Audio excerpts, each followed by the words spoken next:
Wala pong anumang balita patungkol sa pagpursu ng Pangulo sa impeachment or sa impeachment trial ni VP Sara.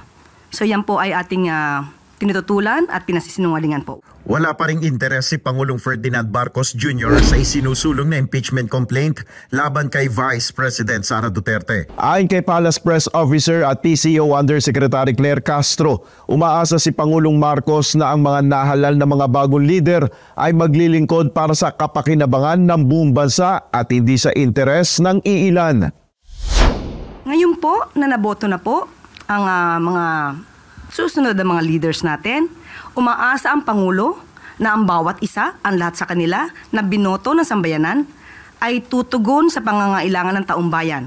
Ang trabaho po nila ay para sa bayan, para sa taumbayan, hindi para sa iilang interes. Hindi rin naniniwala ang Malacanang na ang resulta ng eleksyon ay protest vote laban sa administrasyon matapos ang pag-aresto kay dating Pangulong Rodrigo Duterte. Igalang po natin ang mga napili na mga kababayan po natin.